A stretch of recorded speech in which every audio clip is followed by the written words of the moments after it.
अस्सलाम वालेकुम बच्चों। आज हमने जिस टॉपिक को स्टडी करना है वो है electric field as a potential gradient. देखो बच्चों, हमने ये पढ़ा था कि जैसे हम कुछ चार्ज लेते हैं, चार्ज के सराउंडिंग में उसका फील्ड पैदा होता है, फील्ड लाइन की वजह से। अब हमने ये देखना है कि ये जो पोटेंशियल ग्रेडियंट है, पोटेंशियल ग्रेडियंट क्या है। सबसे पहले हम इसको डिफाइन करेंगे। देखो बच्चों, the maximum rate of change of potential with respect to the displacement, यानी किसी भी पोटेंशियल में डिस्प्लेसमेंट के लिहाज से जितना मैक्सिमम चेंज आएगा उसको हम क्या बोलेंगे, पोटेंशियल ग्रेडियंट। और बच्चों ये बात याद रखें, इस पोटेंशियल ग्रेडियंट को हम रिप्रेजेंट करते हैं del V over del R. Del V change in potential, del R change with respect to the displacement. तो यानी क्या हो गया कि पोटेंशियल में डिस्प्लेसमेंट के लिहाज से जितना मैक्सिमम चेंज आएगा उसी को हम क्या बोलते हैं, पोटेंशियल ग्रेडियंट कहते हैं। नेक्स्ट बच्चों, हमने इसको एक्सप्लेन करना है। एक्सप्लेनेशन में बच्चों मैं क्या करता हूं कि दो प्लेट ले लेता हूं, दो अपोजिट प्लेट। अब ये हमारे पास पॉजिटिव प्लेट आ गई और इसी के साथ हमने क्या करनी है, एक नेगेटिव प्लेट ले लेनी है। ये हमने नेगेटिव प्लेट ले ली, दो पैरेलल लेकिन अपोजिट प्लेट ले ली। आप जानते हैं कि फील्ड लाइंस जो है वो पॉजिटिव प्लेट से स्टार्ट होंगी और नेगेटिव प्लेट पे क्या हो जाती हैं, एंड हो जाती हैं। तो ये मैंने फील्ड लाइन को शो कर दिया जो पॉजिटिव फील्ड प्लेट से स्टार्ट हो रही हैं और नेगेटिव प्लेट पे क्या हो रही हैं, एंड हो रही हैं। सपोज करते हैं कि ये प्लेट हमारे पास ए है और ये प्लेट हमारे पास बी है और यहाँ पे एक चार्ज है, जिस चार्ज को सपोज कि हमने रिप्रेजेंट कर दिया क्यू नॉट से। इस चार्ज को हमने मूव करवाना है against the electric field line. अब बच्चों ये बात याद रखें, इन दो प्लेट के दरमियान जो डिस्टेंस है वो वेरी स्मॉल है। सपोज कि मैं कह देता हूँ इन प्लेटों के दरमियान जो डिस्टेंस है उसको मैंने रिप्रेजेंट कर दिया डेल आर से, यानी प्लेट बी और प्लेट ए के दरमियान वेरी शॉर्ट डिस्टेंस है जिसको हमने रिप्रेजेंट कर दिया डेल आर से। अब हम क्या चाहते हैं कि इस चार्ज को मूव करवाना है ए से प्लेट बी की तरफ, जबकि फील्ड लाइन मूव कर रही है बी से ए की तरफ। तो हम जब चार्ज को मूव करवाएंगे तो हमें against the electric field line क्या करना पड़ेगा, वर्क डन करना पड़ेगा इस चार्ज को फील्ड के अगेंस्ट मूव करवाने के लिए।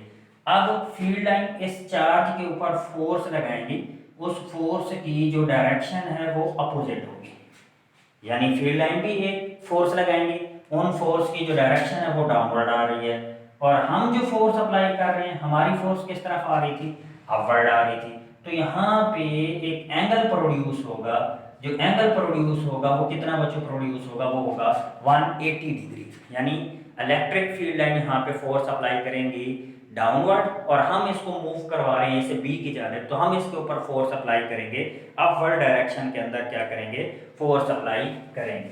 अब इसका जो पोटेंशियल है, अगर हम इसका फार्मूला लिखें तो पोटेंशियल का फार्मूला बच्चों कुछ इस तरह से आ जाएगा। देखिए हमने फार्मूला पढ़ा था डेल बी। अब डेल बी किस चीज के बराबर है, उस वर्क डन के बराबर जो हमने चार्ज को ए से बी की जानिब लेके जाना है। तो यानी वर्क क्या आ जाएगा, ए टू बी, क्या आ जाएगा, वर्क ए टू बी। और हमने इसको मूव करवाया है, किसको मूव करवाया, चार्ज को। और इस चार्ज को हम किससे रिप्रेजेंट करते होते हैं, क्यू नॉट से। यानी इस क्यू नॉट चार्ज को, ये वाला जो चार्ज है इसको हमने मूव करवाया प्लेट ए से प्लेट बी की जानिब, तो इसका जो पोटेंशियल है वो आ गया del V is equal to W A B over Q naught. और हम इस डेल बी को यूं भी लिख सकते हैं, V B minus V A is equal to W A B over Q naught. इसको हम इस फॉर्म में भी राइट कर सकते हैं। बच्चों नेक्स्ट अगर हम देखें, मैंने W A B find out करना है, तो डब्ल्यू ए बी को इधर रहने दें, क्यू नॉट इधर डिवाइड हो रहा है, यहाँ जाके मल्टीप्लाई हो जाएगा, तो ये हो जाएगा Q naught into V B minus V ए।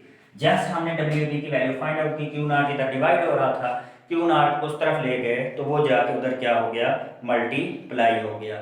अब हमने इस वर्क डन को फाइंड आउट करना है। इस इक्वेशन को हम कोई नाम दे देते हैं, सपोज के मैंने इस इक्वेशन को इक्वेशन 1 का नाम दे दिया। तो वर्क डब्ल्यू ए बी की हमने वैल्यू जो है वो फाइंड आउट करनी है। अब वर्क का सिंपल हम फार्मूला पढ़ चुके हैं, वर्क का फार्मूला होता है एफ डॉट डी, यानी the product of force and displacement is called the work. और हमने इन दो प्लेटों के दरमियान जो डिस्टेंस था, जो डी था, वो वेरी वेरी स्मॉल था, तो हमने इसको बजाय डी की बजाय इसको हमने किससे रिप्लेस किया हुआ है, डेल आर से। तुम्हारा ये रिलेशन फिर यूं बनेगा W A B is equal to F into del R, ये हमारा रिलेशन बनेगा। अब बच्चों आपने डॉट को खत्म करना है। जब डॉट को खत्म करेंगे तो आप जानते हैं जो डॉट है वो चेंज होता है कॉस थीटा में, तो W A B is equal हो जाएगा F del R cos theta. अब थीटा कितना आएगा बच्चों, ये हमने यहाँ पे पढ़ा था कि इलेक्ट्रोस्टैटिक फोर्स एक्ट करेगी डाउनवर्ड और हम इस चार्ज को मूव करवाना चाहते हैं तो हम फोर्स अप्लाई करेंगे अपवर्ड, तो एंटी पैरेलल, तो यहाँ पे यानी जो एंगल आएगा वो 180 डिग्री आएगा, तो यहाँ पे फिर हमारा रिलेशन आ जाएगा F del R cos 180 degree. और बच्चों आपने पढ़ा है कि जो cos 180 है ये बराबर होता है -1 के, तो हमारा ये जो रिलेशन है फिर वो किस चीज के बराबर आ जाएगा, W A B is equal to F into del R into -1, तो ये बराबर आ जाएगा -f इंटू डेल आर के क्या आ जाएगा, ये इक्वल आ जाएगा। और पीछे बच्चों हमने इलेक्ट्रोस्टैटिक फोर्स में पढ़ा था जो F है ये बराबर होता है Q नॉट E के, किसके बराबर होता है बच्चों, F इज इक्वल होता है Q नॉट E के, तो यहाँ पे F की वैल्यू रिप्लेस करते हैं, तो ये हमारे पास बन जाएगा W A B is equal to -Q naught E into del R, तो ये हमारे पास बच्चों डब्ल्यू ए बी की जो वैल्यू है वो आ गई, इसको आप इक्वेशन 2 का नाम दे दें। अब आपने क्या करना है, यहाँ पे इक्वेशन 1 में डब्ल्यू ए बी की वैल्यू को पुट कर देना है, तो यहाँ पे जब हम इस वैल्यूज को पुट करेंगे तो हमारा रिलेशन कुछ किस तरह से बन जाएगा, ये आ रहा था डब्ल्यू ए बी किस चीज के बराबर आ गया बच्चों, ये बराबर आ गया -Q naught E into del R, और ये किस चीज के बराबर आ रहा था, ये आ रहा था Q naught into V B -VA, ये इस चीज के क्या आ रहा था, इक्वल आ रहा था। बच्चों जो चीज कैंसिल होती है उसको कैंसिल कर दिए, देखो बच्चों Q नॉट से Q नॉट क्या हो गया, कैंसिल हो गया, बाकी हमारे पास रह गया -E इंटू डेल आर, और ये किस चीज के बच्चों इक्वल आ गया, ये बराबर आ गया VB -VA। अब बच्चों हमने क्या फाइंड आउट करना था, पोटेंशियल ग्रेडियंट, तो E हमने फाइंड आउट करना है, इस E को इधर रहने दें और इसको उस जाने लेके जाएं, तो ये हो जाएगा -E डेल आर को उधर लेके जाएंगे, और VB -VA ये डेल V के बराबर होता है, तो ये डेल V के बराबर आ गया, ओवर में ये डेल आर इधर मल्टीप्लाई हो रहा था तो इधर आके इक्वेशन के दूसरी साइड पे डिवाइड हो गया, दोनों तरफ नेगेटिव से क्या कर दें, मल्टीप्लाई कर दें, मल्टीप्लाई बाय -1, तो ये हो जाएगा E, और ये किस चीज के बराबर आ जाएगा, del V over del R, तो ये हमारे पास एक थर्ड इक्वेशन आ गई।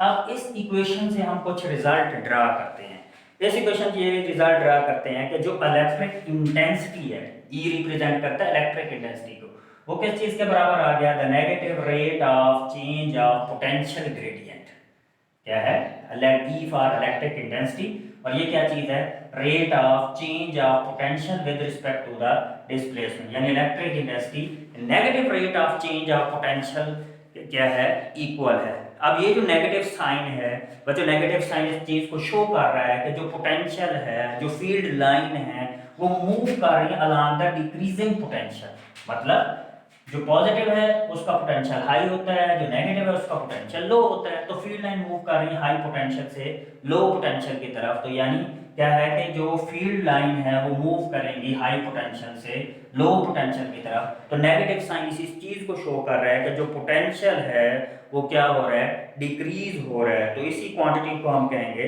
The maximum value of rate of change of potential with respect to displacement is called the potential gradient।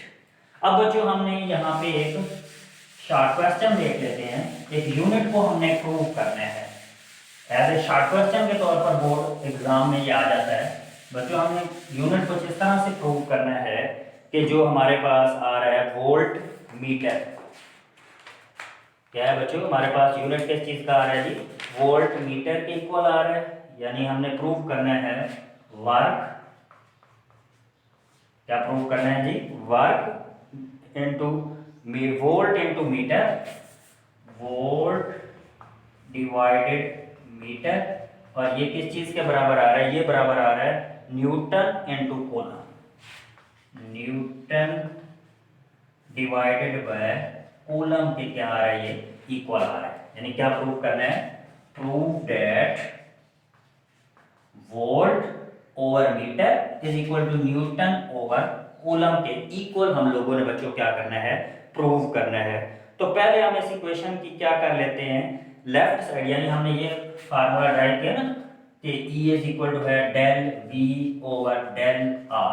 अब डेल V पोटेंशियल है तो पोटेंशियल का यूनिट क्या आ गया, वोल्ट आ गया, और डेल R है डिस्प्लेसमेंट है तो डिस्प्लेसमेंट का यूनिट क्या होता है, मीटर होता है। यानी पोटेंशियल ग्रेडियंट का जो यूनिट होता है वो होता है वोल्ट ओवर मीटर। और इसी चीज को फिर हमने क्या बच्चों प्रूव करना था कि जो वोल्ट ओवर मीटर है ये किसके बराबर है, न्यूटन इनटू कूलम। यानी पोटेंशियल ग्रेडियंट का यूनिट है वोल्ट ओवर मीटर, और वोल्ट ओवर मीटर को हमने प्रूव करना है न्यूटन इनटू कूलम के इक्वल प्रूव करना है।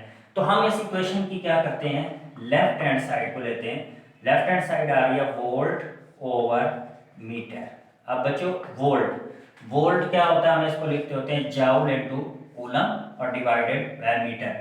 वोल्ट को हमने पढ़ा था, वोल्ट किस चीज के बराबर होता है, जाउल इनटू कूलम के। और फिर आप जाउल को जानते हैं, जाउल बराबर होता है न्यूटन इनटू मीटर के, तो जाउल की वैल्यू पुट कर दें तो ये आ जाएगा, जाउल की जगह क्या आ जाएगा, newton into metre divided coulomb divided क्या आ जाएगा, मीटर आ जाएगा। फिर आपने क्या करना है, मीटर से मीटर को कैंसिल कर देना, यानी यूं भी हम इसको लिख सकते हैं newton into metre into coulomb, ये डिवाइडेड में था तो नीचे चला जाएगा कूलम इनटू मीटर, तो ये क्या हो जाएगा, मीटर से मीटर क्या हो जाएगा, कैंसिल हो जाएगा, तो ये आ जाएगा न्यूटन इनटू कूलम। तो ये हमारा प्रूव हो गया, लेफ्ट हैंड साइड बराबर आगे किसके, राइट हैंड साइड के।